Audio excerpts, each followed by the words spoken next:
ಪುನೀತ್ ಅವ್ರ ಬಗ್ಗೆ ನಾನಿಲ್ಲಿ ಮಾತಾಡಲೇಬೇಕು.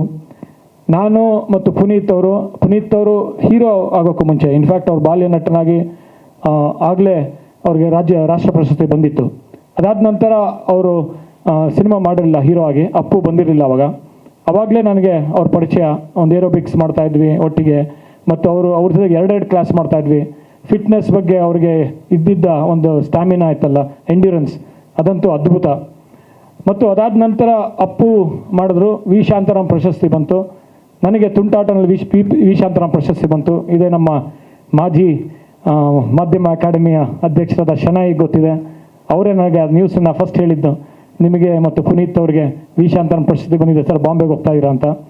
ಅಲ್ಲಿ ಸಂಜಯ್ ಲೀಲಾ ಬನ್ಸಾಲಿ, ಐಶ್ವರ್ಯ, ದೊಡ್ಡ ಸ್ಟಾರ್ಸ್ ಆಗಲೇ ಆಗಿದ್ದರು. ಅವ್ರ ಮುಂದೆ ಪ್ರಶಸ್ತಿನ ತೊಗೊಂಡಿದ್ದು ಮತ್ತು ನಮ್ಮಿಬ್ಬರಿಗೂ ಯಾರೂ ಗೊತ್ತಿಲ್ಲ ಬಾಂಬೆನಲ್ಲಿ ಅವತ್ತಿನ ಸಂಜೆ ಇಬ್ಬರು ಕಳೆದ್ವಿ, ಊಟ ಮಾಡಿದ್ವಿ, ಮತ್ತು ಹಲವಾರು ಹಳೆ ನೆನಪುಗಳು, ರಾಜ್ಕುಮಾರ್ ಸರ್ ಬಗ್ಗೆ ಎಲ್ಲ ಮಾತಾಡಿದ್ವಿ, ಮತ್ತು ಒಂದೇ ಫ್ಲೈಟಲ್ಲಿ ವಾಪಸ್ ಬಂದ್ವಿ.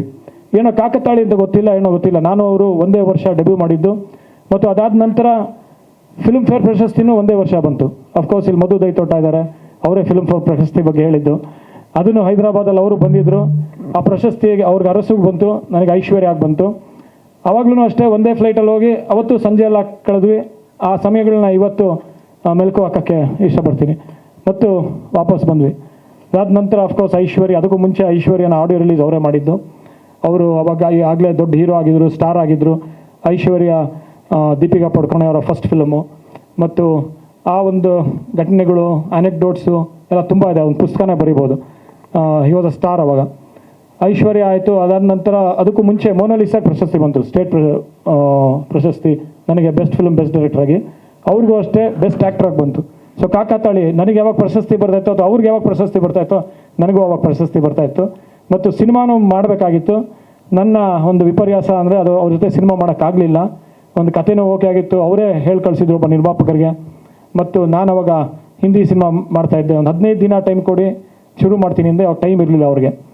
ಸೊ ಆದರೆ ಇವತ್ತು ನನ್ನ ಮಗ ಪ್ರತಿದಿನಾನು ಪುನೀತ್ ರಾಜ್ಕುಮಾರ್ ಅವರ ಒಂದು ಹಾಡುಗಳಿಗೆ ಡ್ಯಾನ್ಸ್ ಮಾಡಿದಾಗೆಲ್ಲ ಪುನೀತ್ ನೆನಪಾಗ್ತಾರೆ, ಮತ್ತು ಅವರ ಡ್ಯಾನ್ಸ್ ನೆನಪಾಗುತ್ತೆ, ಅವರ ಫೈಟ್ ನೆನಪಾಗುತ್ತೆ, ಮತ್ತು ಆ ದಿನಗಳನ್ನ ನಾವು ಕಳೆದ ದಿನಗಳು ನೆನಪಾಗುತ್ತೆ. ಮತ್ತು ನನ್ನ ಮಗ ಸಮರ್ಜಿತ್ ದೊಡ್ಡ ಪುನೀತ್ ಅಭಿಮಾನಿ. ಅವ್ರ ಸಾಂಗ್ಸ್ಗಳಿಗೆ ಯಾವಾಗಲೂ ರೀಲ್ಸ್ ಮಾಡ್ತಾ ಇರ್ತಾನೆ. ಇವತ್ತು ನೋಡಿ, ಅವರ ಧರ್ಮಪತ್ನಿ ಆದ ಅಶ್ವಿನಿ ಪುನೀತ್ ರಾಜ್ಕುಮಾರ್ ಅವರು ಅವನ ಒಂದು ಪ್ರೀ ಟೀಸರ್ ಮಾಡ್ತಾ ಇರೋದು ಅವನ ಸೌಭಾಗ್ಯ ಅಂತ ಹೇಳ್ಬೋದು.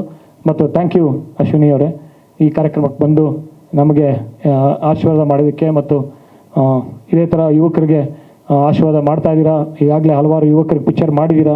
ಈ ಲಾಸ್ಟ್ ವೀಕೆ ಒಂದು ಪಿಕ್ಚರ್ ರಿಲೀಸ್ ಆಯಿತು. ಇನ್ನು ಮುಂದೇನು ಇದೇ ಥರ ಯುವಕರಿಗೆ ಒಂದು ವೇದಿಕೆ ಮಾಡ್ತಾರೆ ಅಂತ ನಮಗೊಂದು ಭರವಸೆ ಇದೆ. Thank you very much.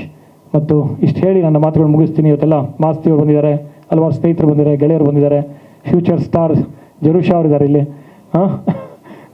So thank you very much.